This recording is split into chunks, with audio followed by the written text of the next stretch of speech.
Bonjour, bienvenue dans The Gardener, le podcast Deep Tech qui donne la parole aux entrepreneurs et à leur technologie.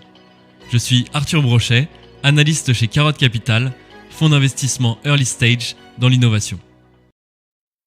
Aujourd'hui, nous avons le plaisir de recevoir Alain Abra, CEO et cofondateur de Quantic, une startup qui révolutionne la prise de diagnostic en transformant la caméra de n'importe quel smartphone en appareil médical. Bonjour Alain, merci d'avoir accepté notre invitation. Bonjour Arthur. Est-ce que tu peux commencer par te présenter et nous parler de ton parcours ? Oui, bien sûr. Donc je suis Alain Abra, donc CEO de Quantic. Donc concernant mon parcours, à la base j'ai une formation mathématique informatique que j'ai faite à l'ENS et j'ai commencé à travailler en start-up tout de suite, en finance de marché, développeur. J'ai fait ça pendant en réalité 1 an et demi et après j'ai été entre guillemets propulsé manager d'une équipe de 1, c'est-à-dire de moi-même, mais où j'ai eu à créer une équipe internationale très rapidement qui avec plusieurs dizaines de personnes, donc entre la Roumanie, Hong Kong et Paris. Ça s'est très bien passé et finalement j'ai eu la chance aussi de m'occuper de la stratégie de cette entreprise qui était toute petite au début. On était 20 et puis quand j'en suis reparti on était 300 et donc je l'ai quitté. Et bien je suis passé d'une start-up à créer ma propre start-up. Donc passer là c'était une autre. Donc avec une expérience très enrichissante qui s'est terminée il y a quelques temps.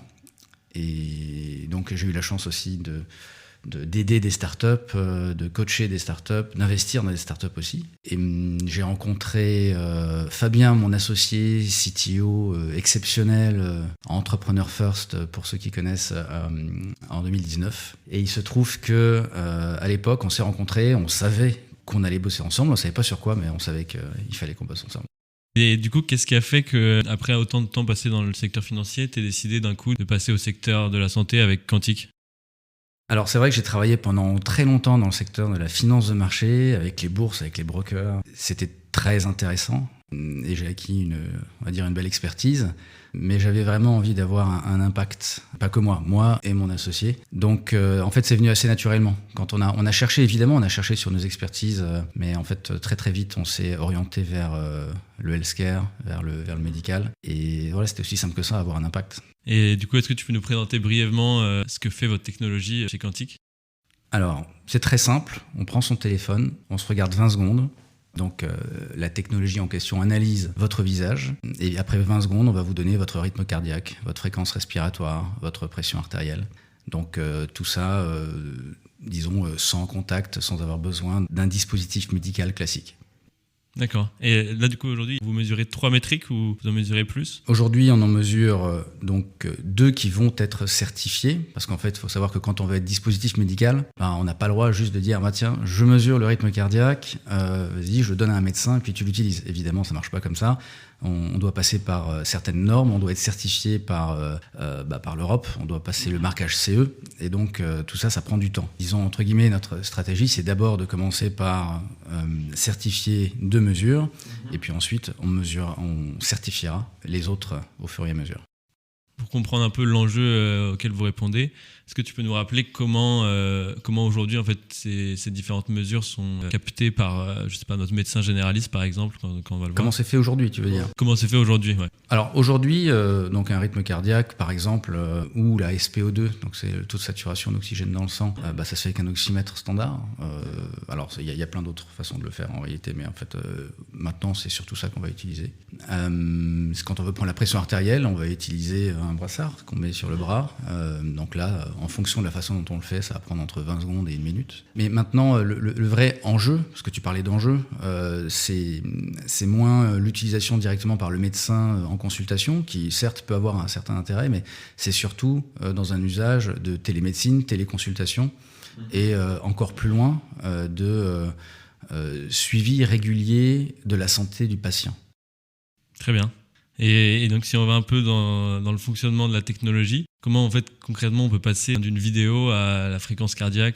Alors, c'est assez simple finalement. Enfin, simple, c'est pas si simple que ça, on est en train de parler de deep tech quand même, mais est-ce que tu vois comment fonctionne un oxymètre ? Je veux bien que tu le rappelles. Alors un oxymètre, c'est quelque chose qu'on met sur le doigt. et qui émet une lumière dans le visible et une dans l'invisible infrarouge. Et il se trouve que ça va mesurer l'absorption de la lumière émise par le sang qui circule dans le doigt. Et il se trouve que cette absorption va être différente en fonction des battements du cœur. Et donc à chaque fois que le cœur bat, on a le volume de sang qui change dans le doigt, et donc ça va changer l'absorption de la lumière émise. Donc ça, concrètement, on va pouvoir voir, par exemple, des battements cardiaques. Maintenant, nous, on fait la même chose, sauf qu'au lieu de mesurer l'absorption qui est faite par le sang qui circule dans le doigt, on va mesurer l'absorption de la lumière, cette fois ambiante, par le sang qui circule dans le visage. Donc finalement, on va aller récupérer le même signal, mais d'une façon différente. Voilà pour le sujet. Alors pour certains, disons qu'une autre façon de le dire de façon beaucoup plus simple, c'est qu'on va chercher à mesurer les variations de couleur de peau. Mais évidemment, la variation de couleur de peau, elle peut être due à la fois aux caractéristiques internes de la personne, donc c'est ce qu'on vient de dire finalement, mais aussi au fait qu'on bouge la tête, au fait que la lumière elle change ou qu'un nuage passe. Et ça, j'imagine du coup que c'est pas non plus évident d'analyser une image aussi précisément. Sur quoi reposent un peu les algorithmes que vous utilisez ? Alors, du traitement du signal, beaucoup d'intelligence artificielle, traitement de l'image évidemment. Vraiment, alors quand je dis intelligence artificielle, deep learning, & mais voilà l'idée de base. À propos des autres métriques que vous voulez mesurer, j'ai vu qu'il y avait par exemple la température. Est-ce que la méthode utilisée est la même en fait que pour la fréquence cardiaque, ou c'est à chaque fois des méthodes complètement différentes ? Alors, on ne va pas prendre la température. La température, c'est quelque chose dans un premier temps, disons à la genèse du projet, on utilisait des caméras thermiques pour prendre la température. Effectivement, parce que derrière, ça pouvait compléter nos métriques dans des systèmes plutôt hardware, ce qui n'est pas du tout ce qu'on vend, on ne fait pas de hardware. Mais il se trouve que ça nous a aidés. Donc, on ne va pas chercher à prendre la température. Maintenant, il y a d'autres métriques qu'on va aller chercher. Donc, je parlais de la pression artérielle, de la SpO2, encore d'autres qui vont bien au-delà. La grande majorité du temps, on va partir de la même techno de base, qui est ce qu'on appelle la remote photoplethysmographie, c'est-à-dire la PPG à distance, donc ce que j'ai utilisé, ce que je décrivais tout à l'heure avec un oxymètre. Donc on va souvent utiliser ça, mais pas toujours. C'est souvent un mélange de plusieurs techniques et technologies. Et sur Quantique, du coup, où est-ce que vous en êtes aujourd'hui dans le développement de la technologie ? Quelles sont les prochaines étapes en fait pour Quantique ? La prochaine étape, c'est le marquage CE. Ça, c'est l'Europe. Il y a le FDA aux États-Unis. Mais la prochaine étape est de terminer notre certification, sachant qu'on a extrêmement bien avancé. Alors, je ne sais pas si tu sais comment ça fonctionne, mais derrière, il faut passer un certain nombre de normes ISO. Il y a des études cliniques à passer. Donc, il faut être audité pour pouvoir être certifié. C'est quelque chose qui prend du temps, mais rapidement, l'année prochaine, on espère l'être. Donc ça, c'est pour notre prochaine grande étape. Maintenant, on cherche aussi à lever des fonds. Donc ça va venir. On n'a pas encore commencé à aller chercher, mais ça va vite arriver, sachant qu'on a fait notre première levée de fonds en février de cette année. Donc voilà pour les étapes importantes. Maintenant, en termes de commercialisation, évidemment, en fait, on a plus que commencé et on a une traction qui est assez impressionnante. Donc, on en profite. Et au niveau de votre business model, du coup, ce serait de vendre à qui votre solution ? Alors, le produit en lui-même, qui est le sujet de plusieurs pivots en réalité, mais c'est une API SaaS. C'est très simple. Notre objectif n'est pas de vendre une solution, application, smartphone par exemple, que l'on va vendre à un patient, un médecin ou même un hôpital. On vend une API SaaS que n'importe quel intégrateur, fournisseur hardware, software pourra intégrer pour enrichir sa solution. Donc à partir de là, ça permet assez facilement d'imaginer un modèle SaaS que maintenant un peu tout le monde connaît et ce qui va nous faciliter à la fois l'adaptation du modèle, donc du business model, et à la fois le travail sur la donnée pour, par exemple, des améliorations algorithmiques ou ne serait-ce que de s'assurer que tout fonctionne très bien. J'aimerais à présent que tu reviennes un peu sur ton parcours, parce que tu as managé des équipes internationales, tu as déjà fondé une entreprise.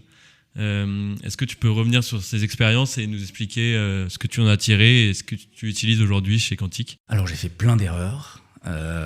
Ma première startup, je l'ai faite avec mon frère qui avait à peine 18 ans et où j'ai fait toutes les erreurs du monde. Voilà, tout. Je peux donner des exemples, hein, mais globalement, je me souviens d'une startup où en fait, je considérais avoir eu l'idée. Voilà, on aime bien se dire ça. Se dire, bon, allez, alors moi je prends 51, toi tu prends 49%. Chose qui est totalement débile. Voilà, mais bon, à l'époque, je m'en rendais pas compte. Hein. Voilà. Aujourd'hui, il est clair pour moi que quoi que je crée, c'est toujours à égalité totale de parts. Sinon, on commence à engendrer des frustrations dès le début qui n'ont absolument aucun sens et qui, en plus, vont amplifier par la suite.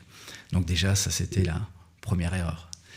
Une deuxième erreur, que tout le monde connaît, hein, je ne suis pas juste en train... J'enfonce des portes ouvertes, hein, mais bon. C'est vouloir tout faire tout seul. Ça a fait que quelque chose, un produit que j'aurais pu sortir en 4 mois, peut-être en 6 mois, bah, ça m'a mis 1 an et demi. Alors que bon, voilà, il y a des gens qui sont spécialistes dans plein de choses. Donc typiquement, ça peut aller du développement, parce que j'étais technique, donc j'avais envie de développer. Bah, voilà. Du développement, du serveur, du front-end, mais aussi de la gestion des serveurs. Ça va être simplement les conseils, aller chercher un peu partout. Donc là, aujourd'hui, c'est quelque chose que je travaille énormément. Et la première chose que je fais si je veux créer un projet, c'est aller chercher les gens qui en savent plus que moi et qui vont m'aider à développer le projet. Donc ça, c'était la deuxième chose. Mais le plus important, je pense que c'est vraiment le plus important. Et là, encore une fois, c'est une porte ouverte, hein, en français, mais c'est de trouver les bons associés. Et une des sociétés que j'ai créées, vraiment, ça s'est extrêmement mal passé. Je savais que c'était pas le bon associé, dès le début, et la société a fermé à cause de ça. Et donc, quand j'ai voulu recréer une société, donc c'est là, Quantique. L'objet, c'était d'abord trouver le cofondateur avec qui ça allait extrêmement bien se passer et créer l'équipe avec qui ça allait être exceptionnel. Et où, derrière, toutes les valeurs que j'avais en tête et qu'on a en tête avec Fabien, eh bien, on les mette réellement en place et que ça fasse partie de l'ADN de l'entreprise. Et justement, puisque tu parles de la manière dont tu as rencontré Fabien, tu es passé par le programme Entrepreneur First. Est-ce que tu peux nous expliquer comment fonctionne ce programme un petit peu pour nos auditeurs et aussi comment vous l'avez vécu en tant qu'entrepreneur ? Alors, Entrepreneur First est un très bon programme, à mon avis.